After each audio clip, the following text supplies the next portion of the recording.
Chem Collective Virtual Labs can be used to perform the titration of strong acids versus strong base using phenolphthalein as an indicator.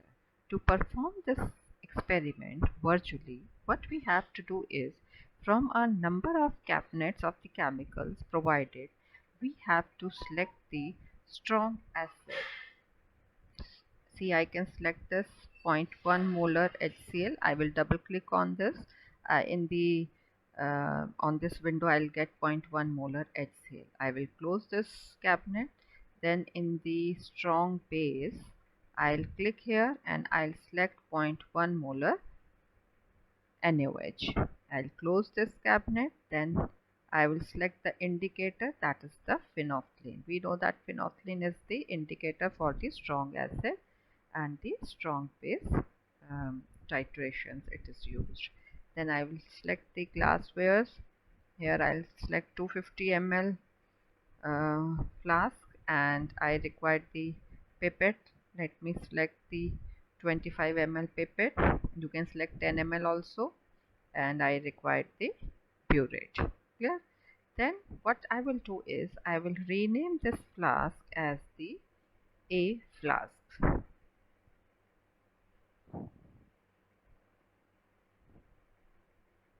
Okay, then I'll bring it here to this position so that I can start my titration. So the first step is I will take this 0.1 molar HCl, bring this pipette at its top, and it will ask how much I have to withdraw. At the bottom it is written how much I have to transfer. The capacity of the pipette is 25 ml, so I'll write here 25 ml. So what I have to do is, in the tools, I have to go to the transfer bar and I have to click on this precise transfer. Now I will withdraw. See, when I have click on this withdraw. Now the pipette will show that it has sucked the 25 ml of the HCl. See, this is the lower meniscus. This is the meniscus of this liquid. So now I will take this and bring at the top of this A flask. Now it will ask me how much I have to transfer. I will write here 25, so it will transfer here. I will take it back, pipette, and the HCl. Now it is not required. Now what else I have to add to this HCl? I have to add the indicator. I will bring this phenolphthalein over here.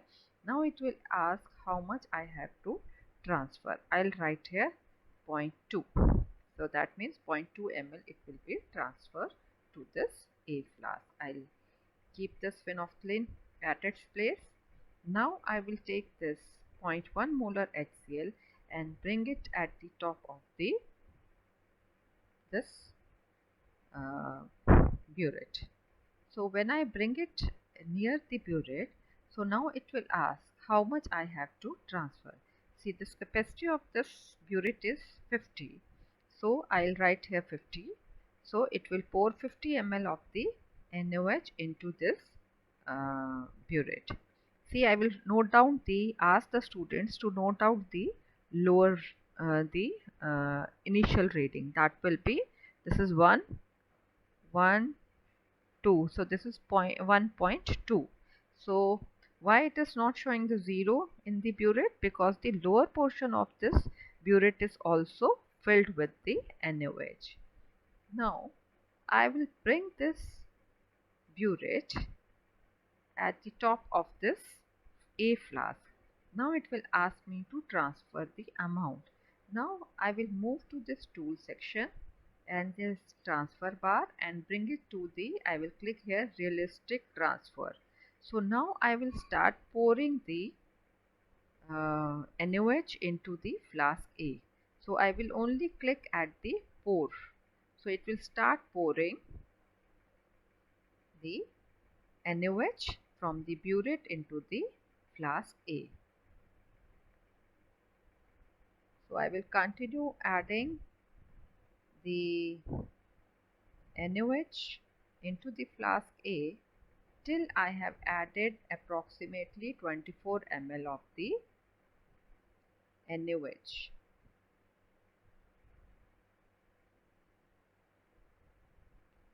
So I'll keep on clicking on the pour. So when approximately 24 ml has been added into the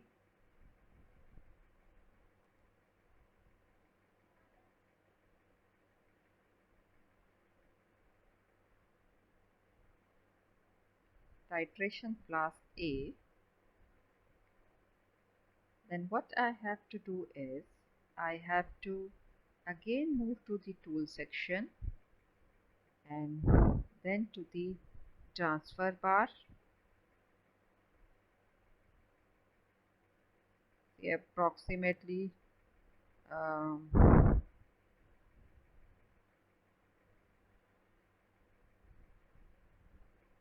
I have added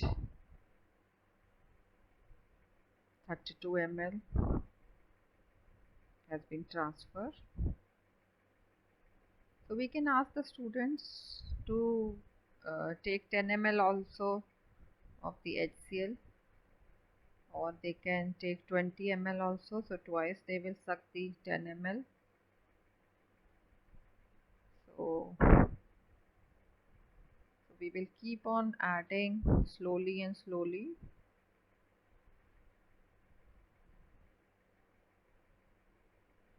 So now approximately 24 ml of the solution has been added.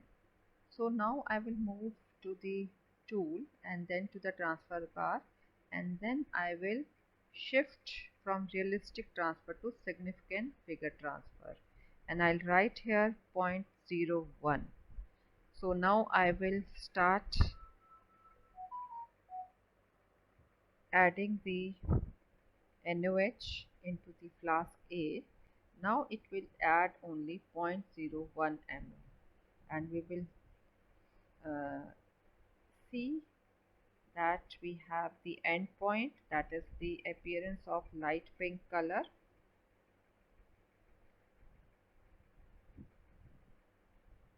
So when we have the light pink color in the flask A, at that point we will stop adding NaOH from the burette. See, the color is coming. This is light pink color. Clear? This is the end point. So we can ask the student to note this reading, that is 26.5. Clear? So by using N1 V1 is equal to N2 V2 or M1 V1 is equal to M2 V2, we can calculate the molarity of the NaOH from this titration.